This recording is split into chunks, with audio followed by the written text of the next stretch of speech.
Hi, everybody. My name is Karen Wright. I work for Washington State Department of Agriculture, and I run a program called the Washington Bee Atlas. So today we're going to talk about some very basic native bee biology for the first part of the talk, just going over how bees are different from wasps and from honeybees, how native bees are different from honeybees. And then the second part of the talk, I'm going to introduce the Washington Bee Atlas. And this is a brand new program we just started in 2023. And it's a community science-based program where we train our volunteers to collect bees in the field all over the state and pin and label them. And then we provide that data to conservation biologists. So I'll talk about that more in the second half of the talk. Just a little bit of background about myself. I started out on the East Coast, didn't stay there too long, went to Oregon State for my master's, but I was working on beetles and true bugs, not bees. It wasn't until I moved down to New Mexico in 2000 that I started getting into bees, and I've been working on bee taxonomy for over 23 years. After my time in New Mexico, I spent about 6 years at Texas A&M running the insect collection there, and only just moved up to Washington this past year to start the Washington Bee Atlas. But enough about me. Let's talk about bees. What are bees? Bees are animals. They're in the phylum Arthropoda, which is all things with a hard exoskeleton. They're in the class Insecta, which are six-legged arthropods. They're in the order Hymenoptera, which makes them very closely related to bees and wasps. They're in the suborder Apocrita, which is the bees and the thin-waisted wasps. And finally, bees are in their own clade called Anthophila. So that's the fancy placement of bees. But what really makes a bee and not a wasp? Well, bees have plumose hairs. So if you look really up close at their hairs on their bodies, even if they don't look very hairy, if you find some of those little hairs, they tend to have branches on them, look like little feathers, whereas wasps only have simple hairs with no branching. Also, the hind basitarsus is wider than the subsequent segments. So if you look at the picture on the right, starting from the top right of the picture, that's the femur. The next segment down is the tibia, and that big orangish segment is the basitarsus. And in bees, it is wider or just as wide as the tibia. And there's a few other really subtle morphological characters that tell the difference between bees and wasps. But the truth is, it's really difficult. The creature on the left is a bee, even though it looks very waspish.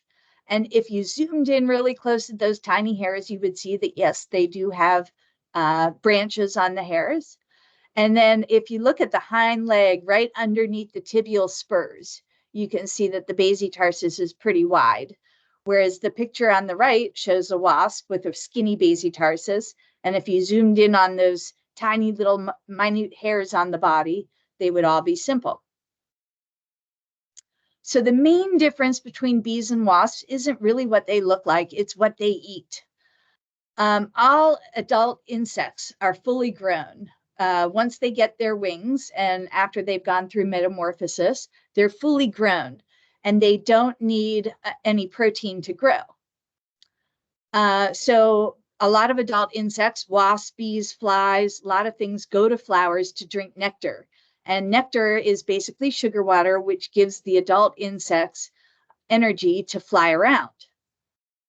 But what they do need protein for is for their babies in order to grow. So when wasps and bees are babies, they look pretty much like a little maggot.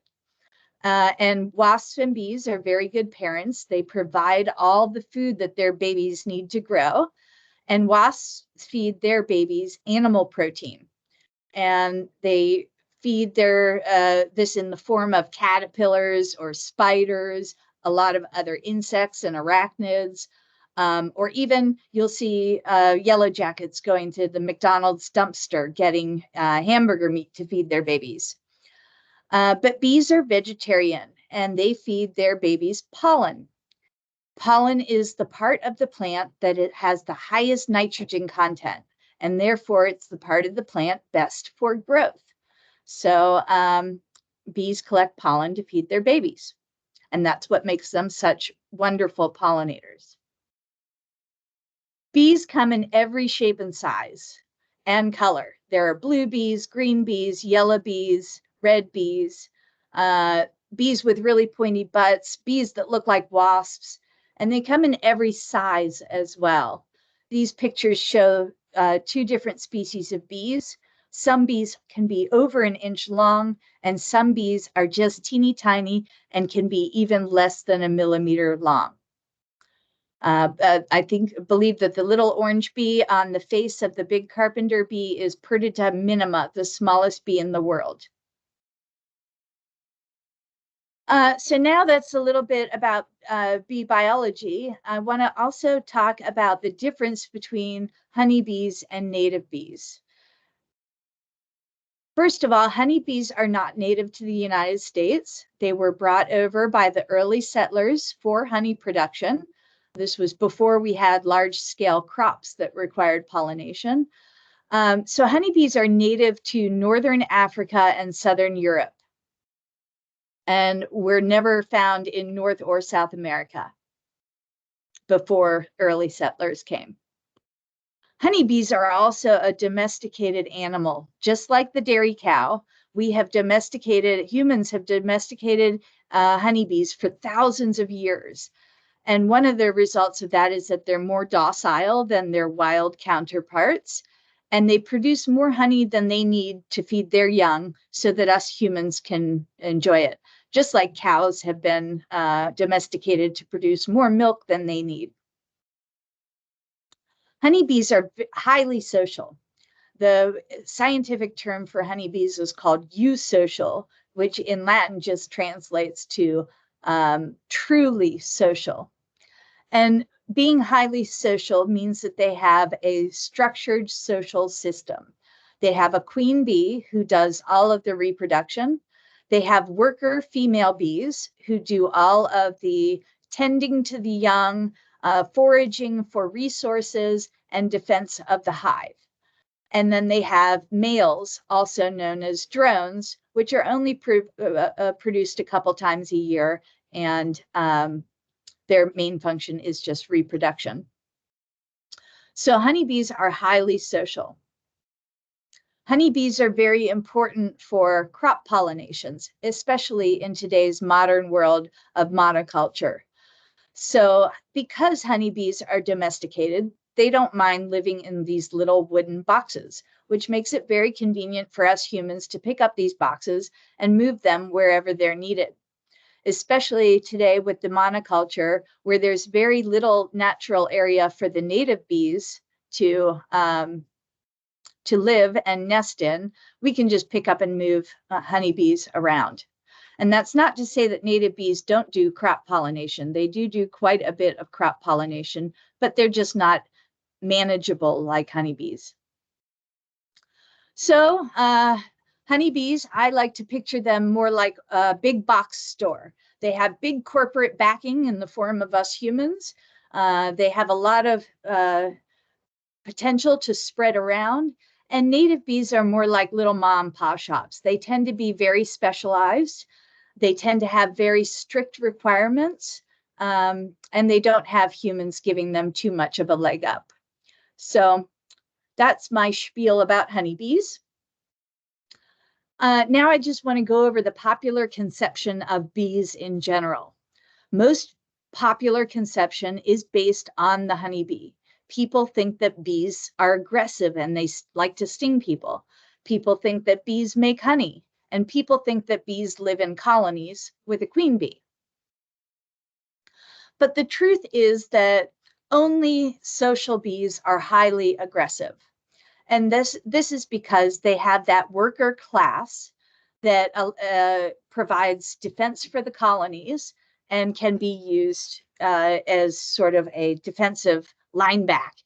So most native bees are solitary, not social. meaning that every single female builds her own nest and has to defend her own nest. So if she is killed in an aggressive battle, she won't be able to pass on her genes. Whereas if worker bees with a caste system are killed in an aggressive battle, the reproductive potential of the hive is unaffected. So most bees are not very aggressive. All female bees can sting, except for there are stingless bees in South America. But the stinger is basically a modified ovipositor. So all females have stingers, males don't sting. But the other misconception is that bees make honey, and only honeybees make honey. There are a few other species that make something like honey, like bumblebees make a little bit of honey-like substance. And there are some bees in South America that make similar substance to honey. But most other bees make bee bread. Bee bread is basically just a ball of pollen that the bees spit all over and add other plant juices. And then so they make this little ball of pollen called bee bread, and they lay their eggs on top of those balls. So that's a little bit of history, just some very, very basic bee biology. And now I'm going to talk about the Washington Bee Atlas and why we need a Washington Bee Atlas. The Washington Bee Atlas was definitely started by grassroots enthusiasm. There's another group here in Washington that I'm going to introduce later called the Washington Native Bee Society. They're completely separate from the Washington Bee Atlas, but they started before the Bee Atlas started. And they're a nonprofit group. Anyway, I'll talk about them later. But the way this Atlas started is that they invited a guest speaker to come speak to their group, Lincoln Best from Oregon, to talk about the Oregon Bee Project. And the Native Bee Society liked this project so much that the president, David Jennings, approached the Department of Agriculture and found Katie Buckley. And she is the pollinator health task force leader. And she thought that this was a great idea. So together they made recommendations to the Washington legislature. And that was approved and with a budget. And so they hired me in February to start this program. So how many species of bees are we talking about? There are over 20,000 named species of bees in the world. But we know that not all the bees have been named. And even here in Washington, there are lots of bees that occur in the state that don't have a valid scientific name. So there are estimates of at least 30 to 40,000 species of bees worldwide. There are more than 4,000 in North America and more than 600 in the state of Washington. So that's a lot of bee diversity. And what do we know about all these 600 species of bees? Before I started here, two other employees of the Department of Ag, Chris Looney and Chanda Bartholomew, they got together and started aggregating all the historical data of bees for the state of Washington. And they came up with this map. Each little black dot is a record of a particular species of bee that was collected at that location. Now, bumblebees are very enigmatic organisms, and people tend to pay a lot of attention to them. And honeybees are highly prized because of their role in crop pollination. So I wanted to see what this map looked like for all the other 570 species of bees in the state. So if you remove bumblebees and honeybees from this map, you get a lot more sparse of a map. We can see big holes in the state where we have absolutely no data from, and we have very few records from all of those species of bees. And with all of these records, the average is 38 records per species, which isn't a whole lot. But the reality is even worse than that. This graph shows the 100 most common species of bees in the state of Washington, according to that historical data. If you look at the far left side of the graph, Halictus tripartitus is the most common species of bee in the state, and we have over 2,500 records of that bee. The next most common bee, we have about 1,500 records. And the next two most common species of bees, we have over 1,000, but you can see how quickly this graph goes down. And in fact, the other 500 species of bees that aren't on this graph have 30 or fewer records each. And there are more than 400 species in the state that we have 10 or fewer records. So when conservation biologists approach us and say, oh, I heard the bees were in trouble, do we need to do anything? We say, we have no idea what is going on with the native bees in the state of Washington, at least most of the species. So we also need a lot of data to cover this spatial dynamic to figure out where all these species of bees live. But bees also change not only over space, but also over time. Some bees are only out and active in the early spring. Other bees are only out in the late fall. Some species of bees are out all season long and have multiple generations, whereas other species of bees only have one generation per year. Bees also change drastically from one year to another, meaning that their community composition, the proportion of different species of bees in the community, changes from year to year. And bees, each species has its own habitat requirements. Some species live only at high elevation. Other species only live in dry grasslands. Some species of bees have very particular soil or vegetation requirements. So the long terms of each trends of each species of bee is quite distinct from each other. And we need this data to figure out what is going on with our bees out there in the wild so that we can better help protect them. Each of these graphs represents a different species of bee. And this data comes from my long-term study in New Mexico. We don't have this kind of data for Washington yet. So this graph covers 17 years of data and shows the population size of each of these species of bees over the years. And we can see that no two species of bee is reacting similarly to each other. Some bees peak in different years. Other bees are fairly common every year. Some bees are really rare and then just have a really big boost for one particular year. So anyway, each bee species needs to be dealt with individually.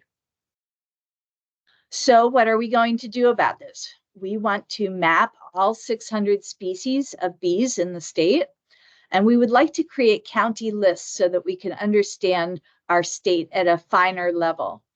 We need to assess the phenology or the time of year that each species of bee comes out, and we definitely are interested in examining the host relationships, which plants each species pollinates. Some bees are generalists and will pollinate lots of different kinds of plants, but many bees are specialists and require very particular plants.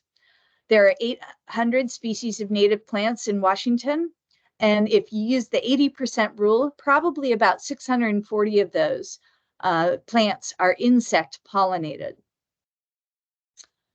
So once we have all of this information for all 600 species, then we'll finally be able to assess their habitat requirements and provide information to conservation biologists. But I'll tell you what, they hired me to run this program, and one person can't collect all 600 species of bees on all 800 species of plants over 70,000 square miles for all of the months that bees are active. So we are modeling our program directly after the Oregon Bee Atlas, which is a very successful program that is a community science effort. So we're asking for everybody to help with this effort. And we're using Oregon State's Master Melitology program to train our volunteers. This program has been perfected over several years and is really a wonderful program, which will give you the background that you need to be a successful volunteer for the Washington Atlas. But we're only asking our Washington people to do the online portion of that program. And then we're going to do all the training here in the state of Washington. So you don't have to drive down to Oregon to get trained in field techniques and pinning. So the next topic is we need a bee on a pin under a microscope in order to obtain this data. You cannot identify bees to species without a specimen. Very few cases you can do this. There's bumblebees are one exception to that rule, but almost all the other bees are either too small or too similar to each other to identify them to species using photography alone. So our program is using lethal take, and we are collecting bees using aerial butterfly nets and ethyl acetate. So this slide just shows why we need a bee on a pin under a microscope. The left panel and the right panel are two different species of bees with different ecological requirements and different behaviors, but they look very similar to each other. And not only are they only a couple of millimeters long and teeny tiny that you need a microscope, but also you need to be able to view the bee from all these different angles in order to differentiate between these two species. So does lethal collection hurt the overall population of bees? There have been many scientific studies to look at this, and even methods that use repeated, very vigorous collection of bees have not found that it affects the year-to-year population of bees in abundance. In fact, other threats to bees, including motor vehicles and getting squished on windshields and bumpers, and pesticides, kill way more bees than we'll ever be able to kill using our nets. So I hope I've justified why we need a bee atlas. So how it actually works is we first get together in big groups of people, and we'll teach you how to collect a bee using a butterfly net and ethyl acetate to kill the bees. So we get together in different areas all over the state. You can do one-day events, or if you're really into it, we have weekend events. So we all get together in big groups. But instead of asking our volunteers to carry around field notebooks and taking a lot of tedious data, we're using iNaturalist to document all of our data. But we already talked about how you cannot identify a native bee by photography alone to the species level. So we don't take pictures of the bees themselves. We take pictures of the flowers that we collect the bees from. And by doing so, iNaturalist collects all that data that we need, the GPS coordinates, the date, who collected it, and information about the host plant. And then the volunteers take those bee specimens home, and we will train you how to pin and label the bees. You don't have to have any background in entomology to learn how to do this. Excuse me. And so you take the bees home and you pin them up, and say you collected 5 bees on one kind of flower at one place, and you collected 2 bees on a different kind of flower. So you have different sample IDs for each of these different flowers. We keep all the bees that we collected from the same flower together. And when you get home and you pin them up and you count how many bees you caught on that flower, then you just go back into iNaturalist and you update the number of bees that you collected. And by updating that number, that automatically prompts Oregon State through their master melittology program to generate scientific labels with barcodes and unique numbers and the GPS coordinates. And they will generate these labels for you and mail them to you once per week throughout the entire collecting season. So we try to minimize the amount of tedious work that all of our volunteers have to do. Then the volunteers give the specimens to me, and I can identify the specimens to species. Once I do that, I can extract the data from iNaturalist, add the species identifications, and make this data public. Through the Symbiota Collections of Arthropods Network is a data aggregation portal that allows all arthropod data to be accumulated in one place. And then this data automatically goes to the global database. And that data is available for anyone to use for any scientific or general interest needs. We also have an optional opportunity for our volunteers where they can learn to identify bees to genus. This is identifying bees to genus. Anybody can learn that. Species is much more difficult, but identifying bees to genus is definitely doable if you have the inclination. We hold microscope training events to teach you how to do this. And some people really get into this and really enjoy it. Other people just say, oh, I caught a bee. Look how pretty it is. Here you go. And they turn it in, and that's fine too. So what other things do we provide for our volunteers? Washington State is one of the few states in the country that require a scientific collecting permit to collect bees in the entire state. So we apply for this scientific collecting permit on behalf of our volunteers. By becoming a volunteer, we will put you on that permit.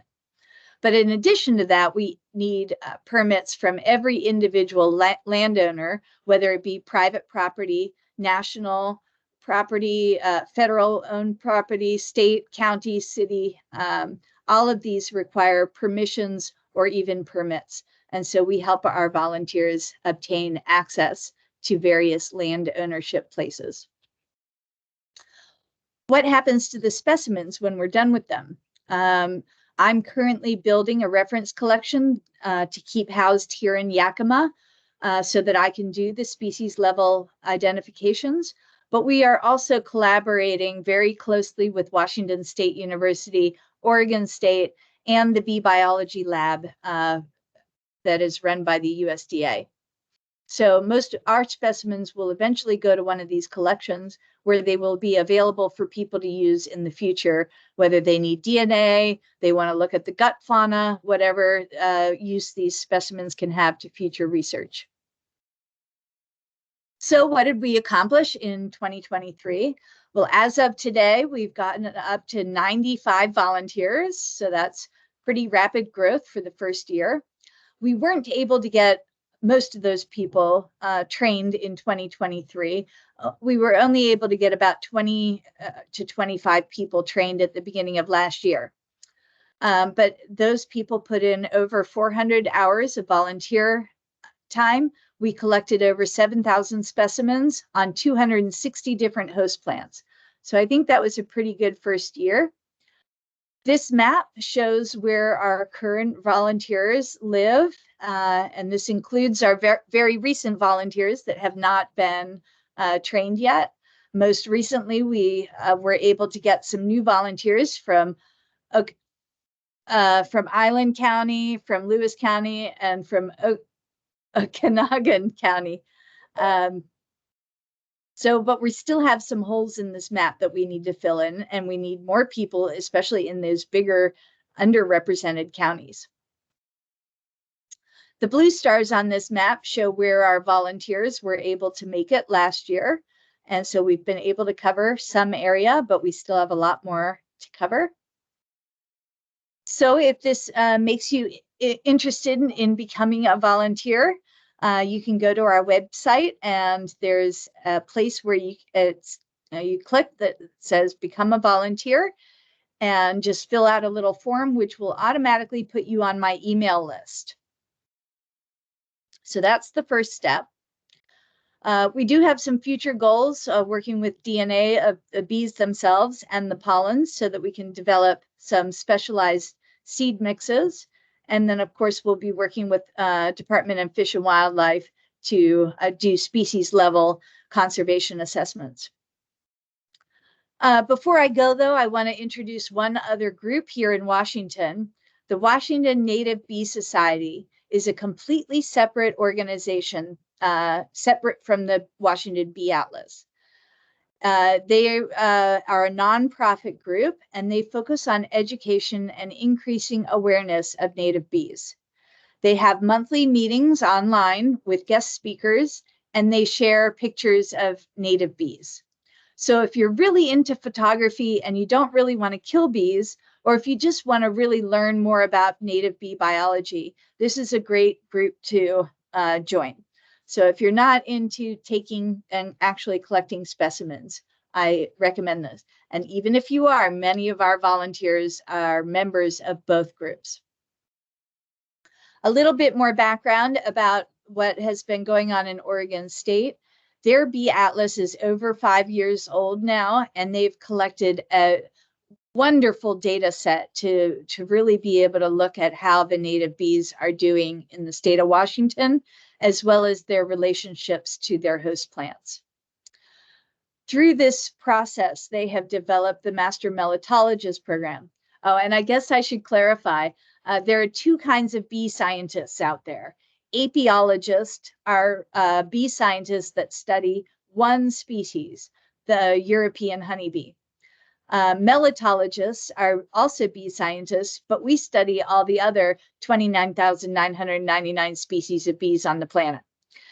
So melittologist is just a fancy word for bee scientist. So this program that they developed has really been perfected over time. There is a tuition fee to take the course, and through this tuition payment, you are provided with all the online materials and a lot of educational materials. You're provided with a beginner's collecting kit, including a net, the ethyl acetate, everything, a box and pins, everything that you'll need to get started. So this tuition fee is valuable to keep this program running, but if you're having trouble, we do have scholarships available. With that, I want to acknowledge the instigators of this program, the people at the Washington Native Bee Society who were responsible for getting this program started. Also, the facilitators in the form of my boss, Katie Buckley, who is the Pollinator Health Task Force leader, our mentors at Oregon State, who have helped us develop this program really quickly, and our collaborators at Washington State. But most of all, we need to acknowledge our current and future volunteers who aren't afraid to run around in the woods or in the fields with a butterfly net looking like a complete lunatic to help us learn more about our native bees. So that's it for my presentation, and I'm hoping that we have some time for questions afterwards. Should we stop the recording now, or? No, let's leave the recording on so we capture any questions that others might have. But do you want me to read the questions to you from the chat? Yes, so I stopped sharing. Can we see everybody now? I see a lot of familiar names out there, people that have recently joined. So that's great to see you guys. Awesome, welcome. So Mike had a few questions. One, it looks like there was no records of bees in Lincoln County. Is this just a poorly sampled county in Washington? Yes, there's a lot of very poorly sampled areas in Washington. And one of our goals is we will use these training events to train people in big groups, and then we're going to set you loose on the rest of the state. And so we're hoping that people will go collecting at some of these more underrepresented areas and really fill in that map. Great. And then he had a comment. And then another question, is your program only interested in native bees on native plants or on a broader set of hosts and pollen plants? So we're really just looking for host relationships. We are also in the background, we're working with some growers to look at pollinators of crops and see how the native pollinators are doing that assist with crop pollination. In case in the future, if the honeybees ever have another time of disruption like they did with colony collapse disorder, it would be really wonderful to know which of our native bee species are helping in crop pollination and which ones are available for what times of year. So we are interested in food plants as well as native plants. But also, if you just have a bunch of flowers in your yard and you're interested in these host relationships, we're interested as well in that data. So it doesn't have to be just native plants.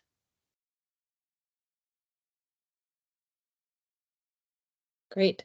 That is all the questions that were in the chat. If anybody has additional ones they want to pop in there, or if you use the little raise your hand function, we can unmute you and you can ask your question live.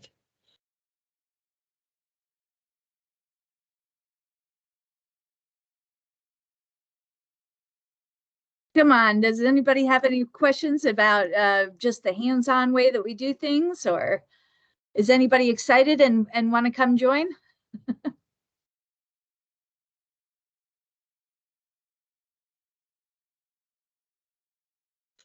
Not seeing anything coming in, but I'm just going to put in the chat the link to the Washington. Oh, here comes something. I did put. I anticipated you, Jim. I just put the link to the website in the chat, but I don't think the chat will be seen on the recorded. So just so people know, it's agr.wa.gov/pollinators. And that's the main pollinator section on our website. And if you just click the Bee Atlas, that will take you to all the information about the Bee Atlas, as well as information on how to apply to be a volunteer. There's a volunteer application on there as well. But Nancy just asked, please describe a collecting day. What does that look like? So we'll first get together and we'll just go through some basic training, how to use the iNaturalist application, how to swing a bee and actually get it in the net and usually avoid getting stung. It rarely happens. So we'll meet up at a location, usually in a parking lot somewhere, and we try to do them in many different areas around the state. So we don't have all of them in one particular spot. So there should be some collecting days closer to where you live, although we can't make it to every corner of the state every year. So we get together and we'll go over how to net bees, how to use iNaturalist, have a lunch break, talk about bees, and go out collecting. Sometimes our collecting days are actually camping trips, but when we do these over more than one day trips, we try to make it so that there is area for people who like to camp in tents, RVs, and a place where there are hotels nearby so that we can accommodate everybody at every level of comfort. And so if you want to attend more of these, usually what we do is we'll have a central location where we meet up in the morning, and then we can run around and I can give tips to everybody. There will be an experienced person at each one of these organized collecting trips.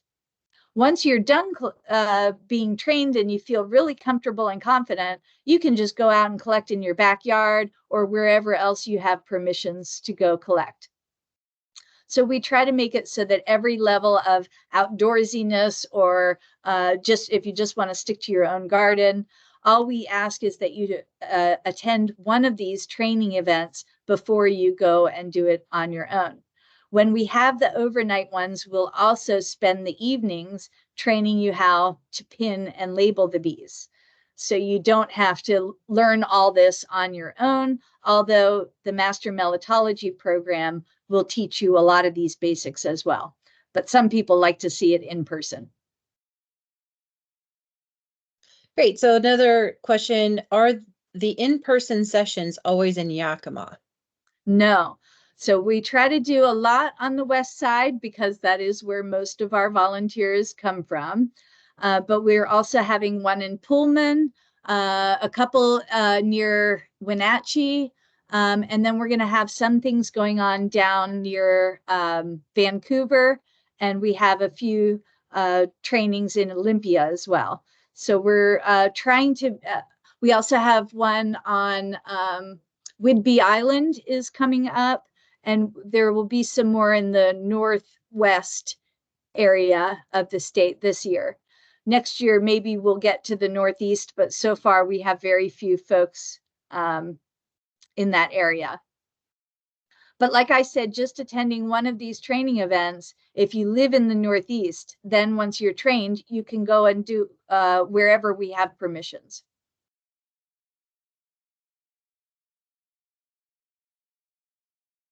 Great. Sorry, just popping a link in the chat to the events that we currently have registration open for volunteers.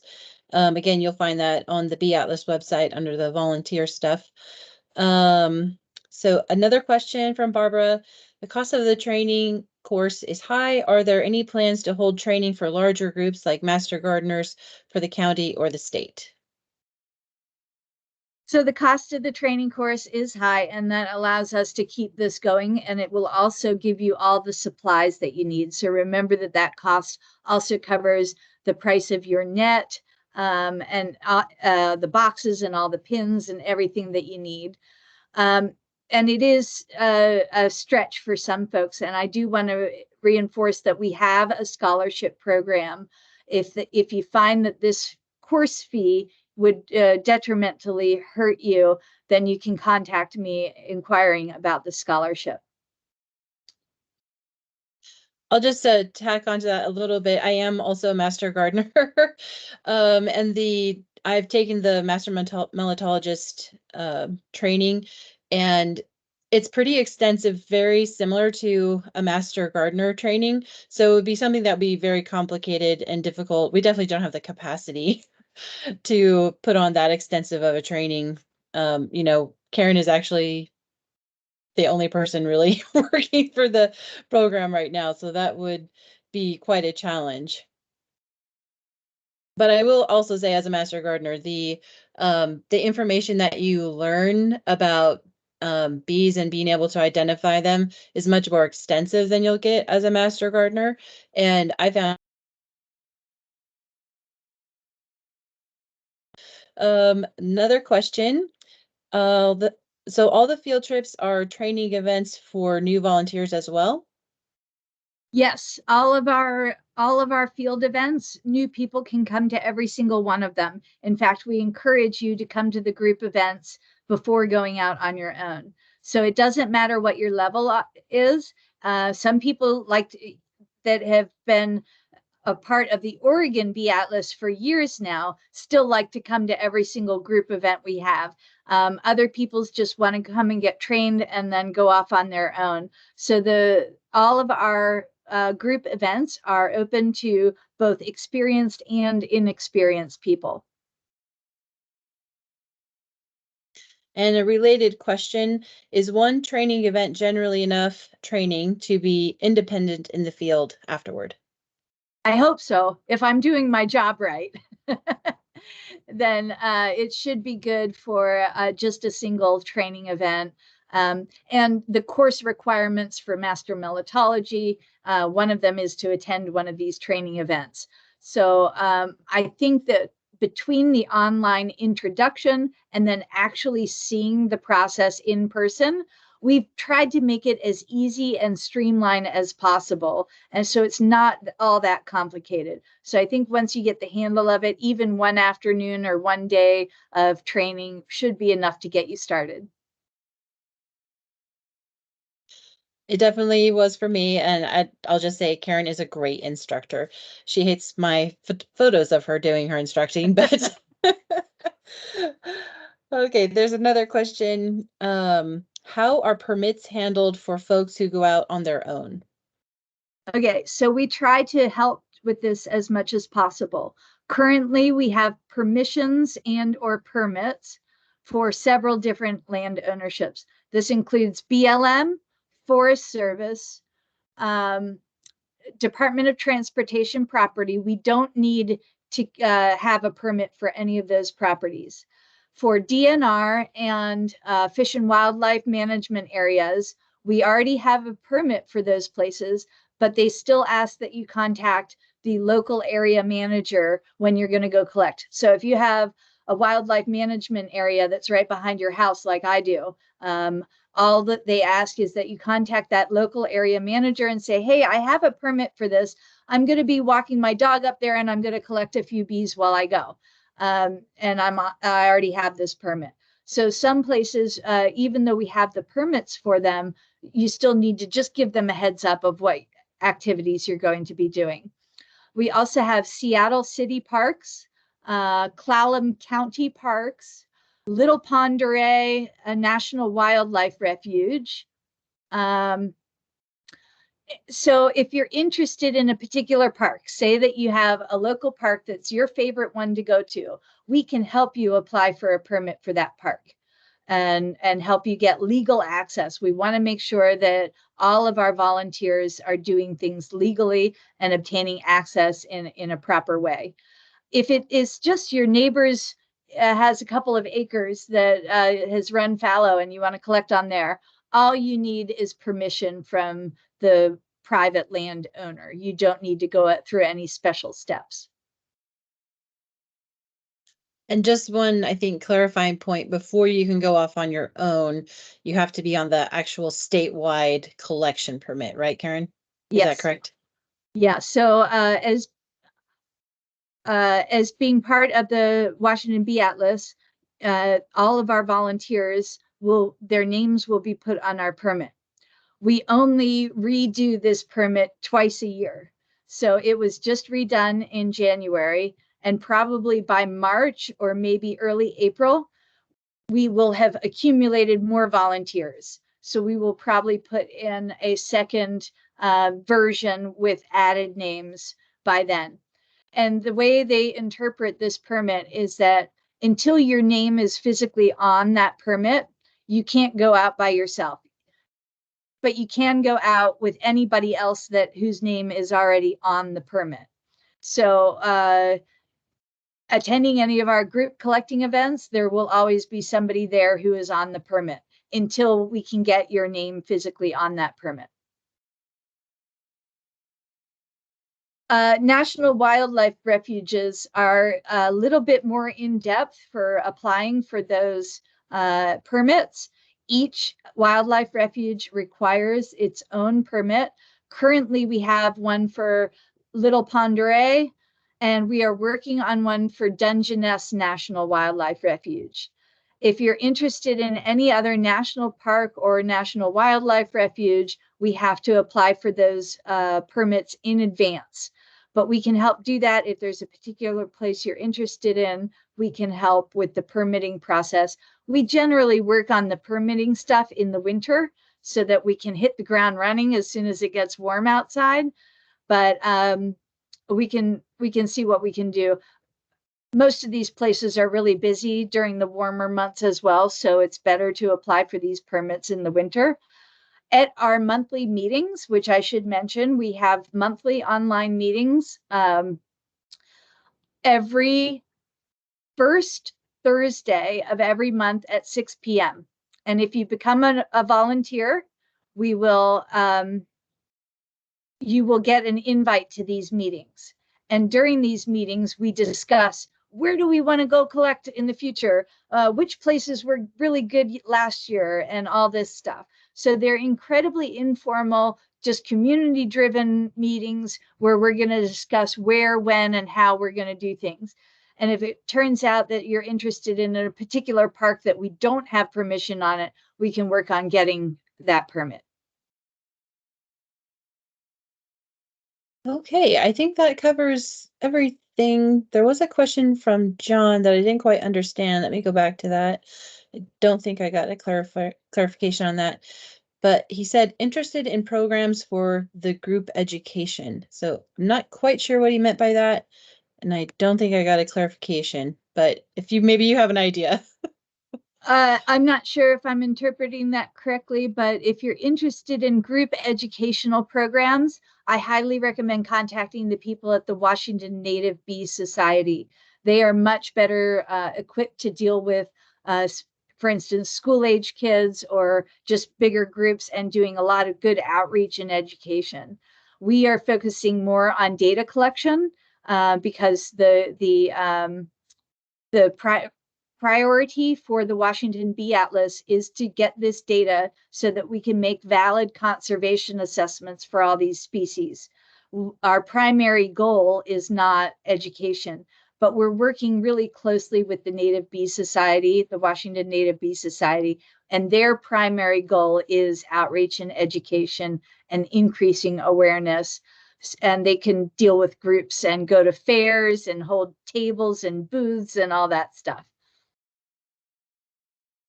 Okay, another sort of managed bee question. If you have boxes for mason and leaf cutters, can you collect there? Yeah, so we certainly don't want you to slaughter every single bee that you've just provided a home for, right? So just collecting in the general area, you probably will only, we're looking to get an idea of every species where it is. And so if you have a lot of mason bees, you don't want to collect a lot of mason bees at one point. Instead, what we want is one data point of a mason bee here and one data point of a mason bee way over there. So we're not looking for lots of individuals at the same location of the same species, but we are interested in the diversity. So if you have some of those bee hotels with lots of different species, it would be good to know the variety of things that are coming to your area. But we haven't used nest.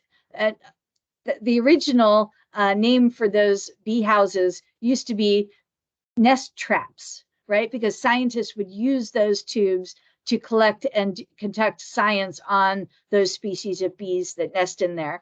But we're certainly not asking that you kill every single bee that you've managed to attract to your home. Oh, so John was he clarified his question. He was asking about the like field days, and it seems like most are pretty far from Whatcom County. Yeah, right now, as far as what I know, Whidbey is the closest at the moment, but we're constantly adding different locations. Also, let's see, one of our newer instructors, Aiden, he is going to be planning more in the area north of Seattle. So it is still a bit of a drive. We also don't have anything at this time in the northeast part of the state, just because we don't have enough demand for it. Our goals in these training group sessions is to get as many people trained and then set them on their own. And I realize that that also requires people, because all of the travel expenses are the responsibility of the volunteer. So it can be a little expensive and a little bit more difficult to try to travel to some of these events. If you're really interested and you simply can't make it that far, we can try to meet halfway or something, and I can come up and do a training session for a smaller group of people for an afternoon or something. We're also in the process of doing more in the Wenatchee area in Chelan County, which might get a little closer. We might get to the northern part of that county. But anyway, if you're interested, we will make it happen. So just let us know if your needs are not being met. We'll figure out a way to make that happen.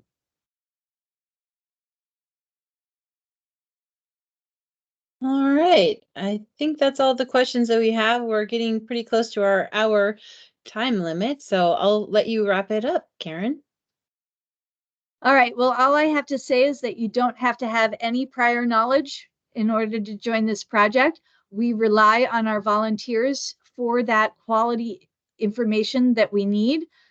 We currently don't have any way to assess the native bees in the state. And so we're really depending on folks like you. So spread the word. If this really isn't for you, no judgment here. Just if you want to keep learning, join the Washington Native Bee Society. It's a wonderful group, very passionate folks. Some people just don't like to kill bees. Other people are like, yay, woo, let's go. So it really just depends on your own interests. And like I said, we will do our hardest. My job is to make it your job easier. So whatever I can provide, whether it be equipment or training locations or anything, that is my job right now. And I work for the volunteers. So anything that I can do to help, just feel free to email me if you have any questions that weren't covered in this webinar. At any time, you can always email me. I'm pretty good at getting back. All right. Thank you, everyone. Yeah, thank you. And I hope to see you in the field soon. Let's get everybody out there and working. All right. Thanks, Karen. Goodbye, everybody.